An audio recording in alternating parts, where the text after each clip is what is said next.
When I heard the announcement that there was a new BlazBlue coming out, I was curious but not super excited.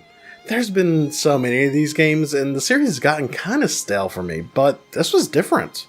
A crossover fighting game not only featuring BlazBlue characters, but Persona 4 Arena, Under Night In-Birth, and Rooster Teeth's own RWBY series? Well, color me pink and call me Sally, because this got me hyped! And it's a tag fighter, which are my favorites, so I knew that I just had to play this game, and luckily the folks at Arc System Works agreed and sent me a code for the game. While they sent me a code for the Switch version, this footage is using the PS4. I played a lot on Switch and some on PS4, so this review applies to both versions of the game, except the Switch you can take it anywhere, and I'll just go ahead and say it, the Switch version runs just as good as it does on the PS4. So, find out if you should cross fates with this game in this review. The game machine starts now.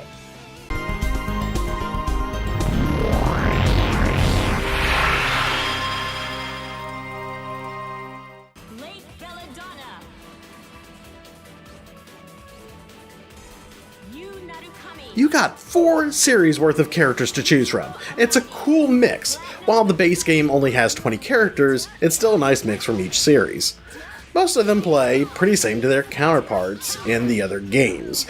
Though the difference is that there's only 2 main attack buttons, another attack button that's used for a cross attack with your partner, and a partner button. There's also an assist button where you can call on your buddy for a quick attack as opposed to the regular partner button that just swaps them out.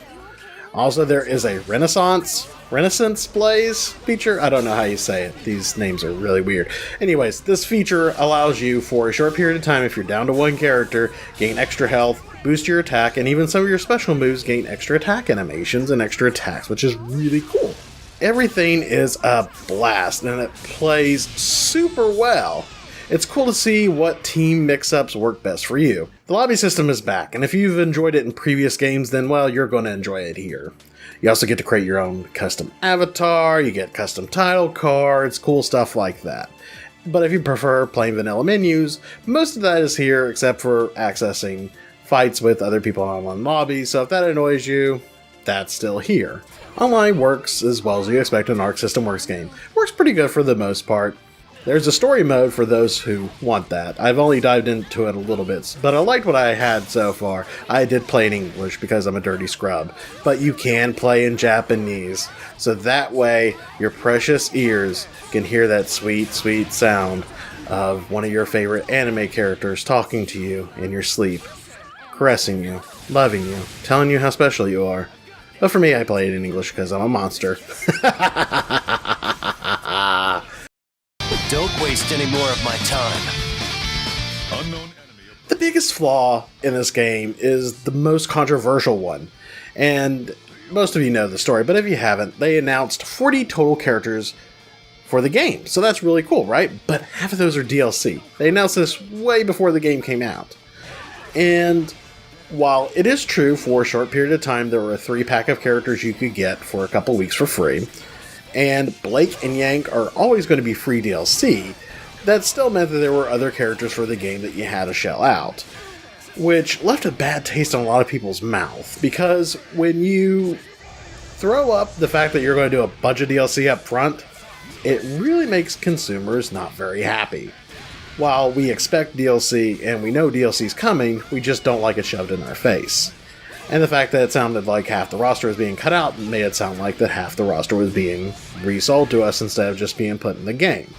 When the case of the matter is, it looks like they're still working on the characters. So when you announce stuff too soon, it kinda can backfire, and I think that's what happened here in this case. But regardless, it is $50, and it's still not bad for what you get. I will defend it on that front. Should they have handled the DLC different? Yes, but other than that, I think that it's not too bad on that front, but more negatives. There's a lack of modes. There is not very many different game modes to play, so if you're a solo player, there's not going to be a lot here. There is a survival mode, and a story mode, and a versus mode, local versus, where you can fight a CPU if you don't want to play with other people, but this game is best played with other people, and if you don't like playing with other people, then this may not be the game for you. Also, more RWBY characters. Come on, I know the 4 main RWBY characters is what everybody wants, but I've only seen a little bit of RWBY, but I think other RWBY characters from that series should fill out the roster too. It shouldn't just mainly be Blazblue characters. Come on, give us some more variety here. Overall though, Blazblue Cross Tag Battle, like I said before, is not bad for $50. It's a solid gameplay system, fun characters, interesting story, and it's got all the fighting game staples. And if you do want the extra characters, there's the character pack, which is $20, which is not a bad deal considering most other season passes go for $30 or $40. There won't be a ton to keep solo players invested, but if you're looking for a fun, multiplayer experience, you can't go wrong with this title. This and Dragon Ball Fighterz, Arc System Works is really killing it with these fighting games, and I am just madly in love. So let me know if you're picking up this game, or if you've already picked it up and you've been playing it. Hopefully our fates will cross online. Thank you so much for watching the Game Machine review, and if you are new here, hit that subscribe button. It's in a sandwich. It's a subscribe sandwich. It's delicious, nutritious, and full of the Game Machine content. On top of it too, hit the notification taco bell if you want to be informed, because YouTube doesn't tell people when new videos are up. So go ahead and hit that taco bell. You'll get notifications in your email, and you'll be like, hey, Adam's got a new video. I should watch it. Or maybe I shouldn't. I don't know. Anyways, it's in my email. And also like and share the video. As always, get the word out. Appreciate everything you guys do. Thank you guys for watching. Till next time, game on.